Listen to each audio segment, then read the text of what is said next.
শুধুমাত্র ঘরে থাকা আলু দিয়েই বানিয়ে ফেলুন মজাদার আলুর ডাল রেসিপি। এটি কিন্তু উত্তরবঙ্গের বিখ্যাত জনপ্রিয় একটি খাবার। হ্যালো এভরিওয়ান, আসসালামু আলাইকুম। কেমন আছেন সবাই? এই তো আজকে আরও একটি নতুন রেসিপি নিয়ে হাজির হয়ে গেলাম।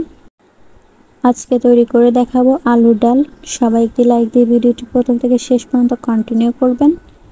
যারা ইউটিউব থেকে দেখবেন, নতুন বন্ধু হয়ে থাকলে চ্যানেলটা সাবস্ক্রাইব করে আমার পাশেই থেকে যাবেন। আলুর ডাল রান্না করার জন্য আলুগুলোকে প্রথমে আমি সিদ্ধ করে নেব। চুলায় বসিয়ে দিলাম।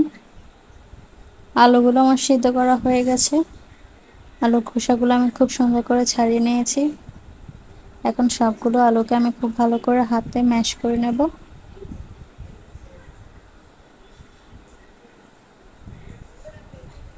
সবগুলো আলু খুব ভালো করে ম্যাশ করার পর আলুর সাথে কিছু নর্মাল পানি অ্যাড করলাম। এরপর চুলায় বসিয়ে দিলাম রান্নার জন্য। কিছুক্ষণ পর ধনিয়ার গুঁড়ো দিয়ে দিলাম।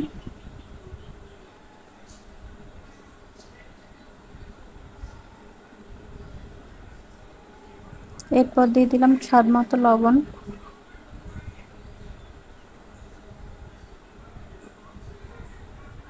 এরপর সামান্য একটু রসুন বাটা দিয়ে দিলাম। এরপর খুব ভালো করে নেড়েচেড়ে দিয়ে কিছুক্ষণ ফুটিয়ে নেব। বেশ কিছুক্ষণ পর রান্নায় আরও ভালো স্বাদ আসার জন্য ম্যাগি মশলা দিয়ে দিলাম। এই ম্যাগি মশলা দেওয়ার পর আলুর ডালটা খেতে আরও বেশি ভালো লাগে। আলুর ডাল রান্না করা হয়ে গেছে। এইদিকে সবশেষে ফোড়ন দিয়ে দেব। চুলায় কড়াই বসিয়ে দিলাম। কড়াইতে দিয়ে দিলাম সয়াবিন তেল আর শুকনো মরিচ,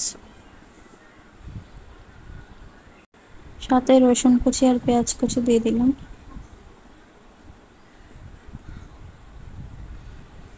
এইবার পেঁয়াজ, রসুন, শুকনো মরিচ লাল করে ভেজে নেব। পেঁয়াজ রসুন ভাজা হয়ে গেছে। সবশেষে আমি ফোড়ন দিয়ে দিলাম।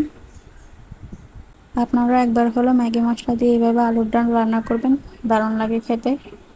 খুবই সুন্দর একটা গন্ধ বেরোচ্ছে। সবশেষে আমি ধনেপাতা কুচি দিয়ে নামিয়ে পরিবেশন করে নেব। এই যে আমার তৈরি হয়ে গেল আলুর ডাল রেসিপি। রেসিপিটা কেমন লাগছে কমেন্ট করে অবশ্যই জানাবেন। ভালো লাগলে একটি লাইক অবশ্যই দেবেন। ভিডিওটি ভালো লাগলে লাইক, কমেন্ট, শেয়ার করে পাশে থাকবেন। তো আজকের ভিডিওটা এই পর্যন্ত। সবাই ভালো থাকবেন, সুস্থ থাকবেন। আল্লাহ হাফেজ।